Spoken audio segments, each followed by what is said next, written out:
Okay, guys, welcome back to another edition of the UK ICU Curriculum. This is just a quick disclaimer at the beginning. These presentations are designed to be a short review of each of these topics. They're not designed to be a fully expansive review of all the subtle nuances of each of these topics, and they're really designed to complement your bedside teaching.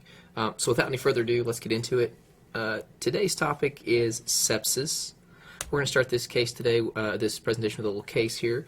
I'll let you guys read along. I'll read it out loud. There's got a 23-year-old college student, no significant past medical history, presented to the ED with one-day history of feverish cough, headache, neck pain. Vitals show that he's febrile, heart rate's a little up, blood pressure's on the low side, breathing a little fast, but he's satting okay on room air. In a physical exam, he demonstrates some lethargy, but he's otherwise alert. Normal heart and lung exam, other than the tachycardia that we saw previously. He does have a positive Kernig's and Brzezinski sign, something to review if you don't know what those are, but otherwise normal neurologic exam without focal deficits. And his labs show that he has a white count with the left shift and otherwise normal labs. Lumbar puncture is as follows. All right, guys, we'll let you look at that for a second before we give the answer. All right, a little more of a hint.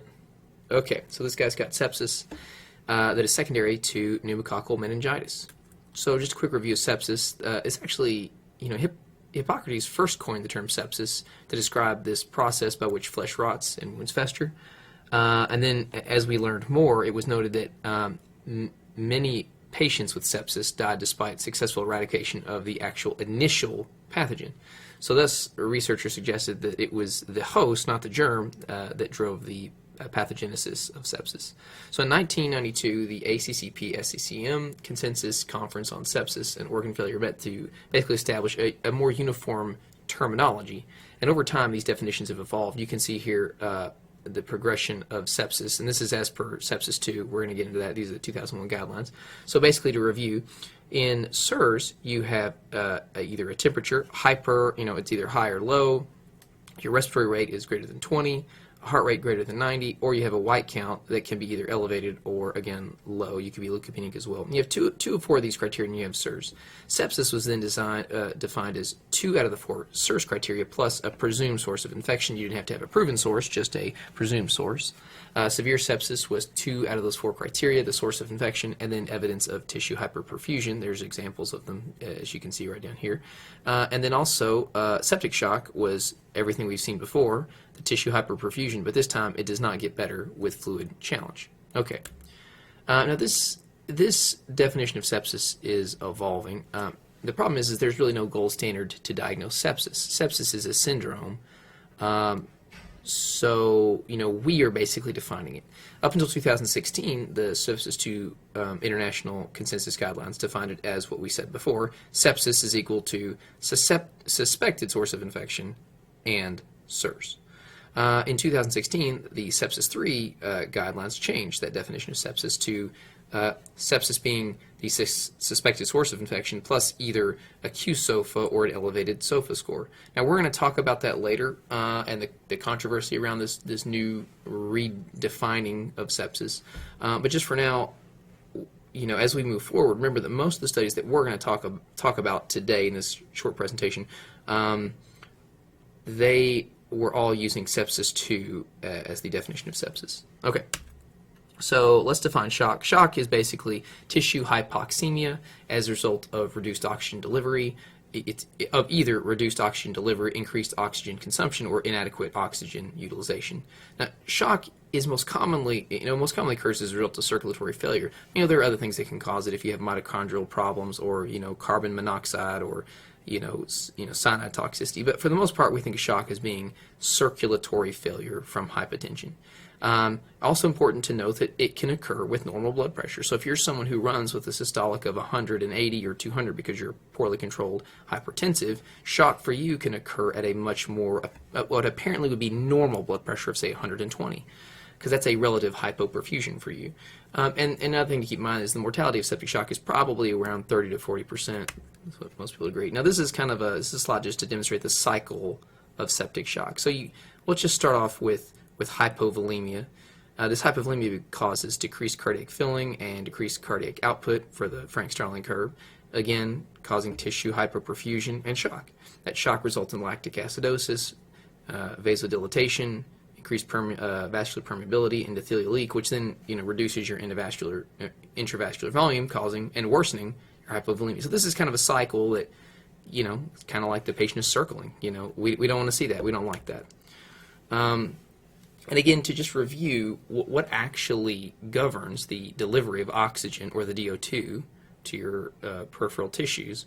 Well, it's basically, there's the formula down here at the bottom that you can see, but it's basically dependent on your cardiac output, how many or how much hemoglobin you have versus how much of it is actually bound to oxygen, so your hemoglobin times the saturation. And then this is a very negligible portion over here, but how much oxygen is dissolved in the plasma. You can see here, this is a very minor component of the oxygen delivery. We mostly focus on cardiac output, hemoglobin, and saturation. Okay, so you guys, if you know about sepsis, you probably have heard about early goal-directed sepsis therapy. Now this was originally based off the River study on early goal-directed therapy that was published in New England Journal in 2001. And in the study, it was a protocol-based study where he focused on early protocol-driven resuscitation to targets such as these: CVPs, urine outputs, SVO2s, and MAPs, or mean arterial blood pressures. The concept was to maximize oxygen delivery and tissue perfusion in this kind of early period to help improve outcomes. Okay, so here is an example of what Dr. Rivers' protocol for sepsis treatment looked like. So you have the normal stuff here: intubation and mechanical ventilation, central line, arterial line, and then you see through here, this is really a little quick protocol on resuscitation. So in this study, they would target CVPs and try to get them between 8 and 12. They would use crystalloid and colloid. If their goal blood pressure had not been achieved, you would end up adding a vasoactive oppressor. And then they would look at SVO2s. So if your SVO2 was low and your hemoglobin was low, they would end up transfusing blood to achieve a hematocrit of greater than 30. And if that was not the case, their hematocrit was normal, then they would end up adding a dobutamine or an inotropic agent to get their SVO2 back to hopefully above 70%. And this kind of whole cycle would repeat itself, until your goals were achieved. All right, so just a quick summary of the study. In Rivers' study, they did 263 patients from the ED, subjects with sepsis or septic shock. They were randomized to the 6 hours of this protocol-driven early goal-directed therapy, or just, I guess we'll call it standard typical care before admission to the ICU. And I guess that's probably an important thing to note, is that this was all done in kind of the emergency department in this initial 6-hour period. This was not done necessarily by the ICU team that have come down to assess them and put them in the ICU. This all occurred before that. You can see some of the outcomes there. And what they found in the early goal-directed group demonstrated is significantly improved in hospital mortality.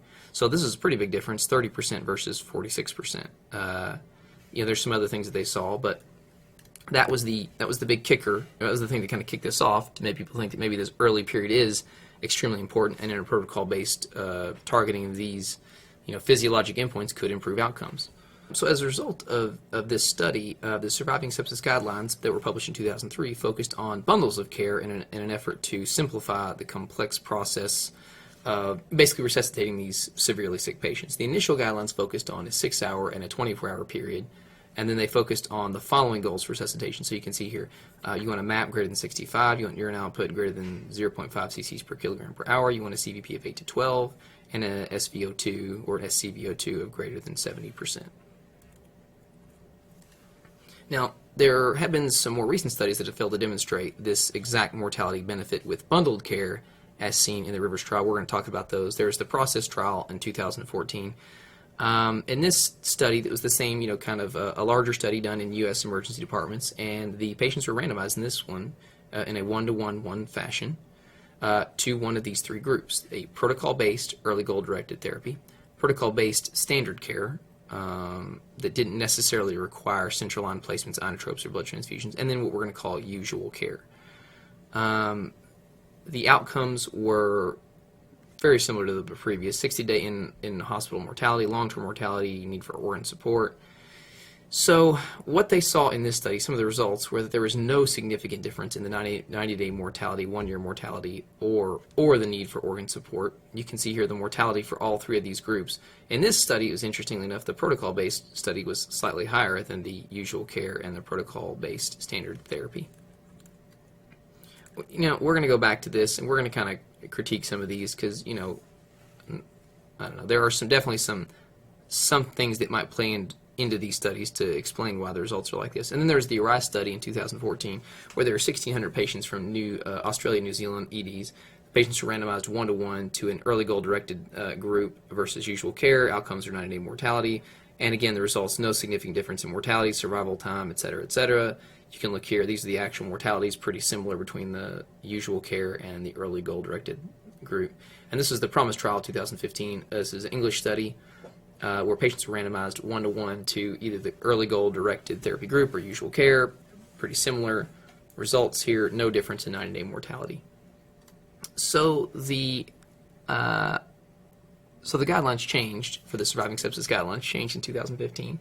And what they said was with the publication of these 3 trials that do not demonstrate clear superiority of required use of central venous catheters or monitored central venous, CVPs or SVO2s in all patients with septic shock who received these timely antibiotics and fluid resuscitation, the focus changed to a 3-hour and 6-hour interval. So the 3-hour interval, as you can see, they want these certain things. Measure lactate, obtain blood cultures prior to antibiotics if you can, assuming it doesn't delay the antibiotics. You want to administer your antibiotics, and you also want to administer this 30 milliliter per kilogram bolus of fluids for hypotension or if your lactate's elevated. And then to be complete within this next 6 hours, this is probably the more important part, I think, is you want to apply vasopressors if their MAP continues to be low. You need to reevaluate that lactate if it was initially elevated. And then this is the other part, is you want to really, if the patient is hypotense despite fluids and you put them on pressors, you need to reassess their volume status. Now, they don't really say in the new guidelines exactly how you need to do that. You have options. You can repeat your focused exam. You can look at your vitals, your capillary refill, your pulse, your skin findings, etc. You can use your clinical acumen that way, or you can assess 2 of the following. You can look at their CVP, you can measure their SCVO2, you can use bedside ultrasound if you choose, you can use a dynamic assessment of fluid responsiveness such as a fluid challenge, or even do a passive leg raise. Both of those are pretty easy to do. All right, so before we go on to Sepsis 3, I just want to quickly go back, and I'm going to pause here for a second. Now, the interesting thing about some of those previous studies is in the Rivers study, he was comparing usual care versus, his protocol-based. And then the other 3 studies that didn't show a benefit in protocol-based treatment, you always have to keep in mind that what will be considered the usual standard of care in 2015 and 2016 is probably going to be much more similar to Rivers. So, you're not really comparing apples to apples, you're kind of comparing apples to oranges. What you're comparing in these newer studies is, should you use a very strict, you got to put in central lines, you got to resuscitate to these markers, or should you use, kind of early goal-directed therapy, just, not necessarily absolutely using those tools. So it is a little bit different, just something to think about as we go forward. Okay, so then in 2016, we have Sepsis 3. Now there's some controversy surrounding these this new consensus definition of sepsis. This task force recommended to do away entirely with the concept of SIRS and to create this new definition of sepsis. You can see here, again, we're summarizing Sepsis 2 and Sepsis 3, but in Sepsis 3 we have sepsis is equal to a suspected infection plus either an elevated Q-SOFA or SOFA scores. And there is controversy regarding whether this proposed change is needed and does it actually improve on Sepsis 2. I'm going to just show you here. This is a slide that kind of shows you how you would determine whether someone has sepsis. I just think it's important so you can see here what the actual Q-SOFA variables and the SOFA variables are. I would argue that the SOFA variables are a little bit more complicated. Q-SOFA is actually very easy because you're just looking at a couple of quick, easy clinical things to determine. Whereas just the SOFA variables, you're going to need lab work and stuff back.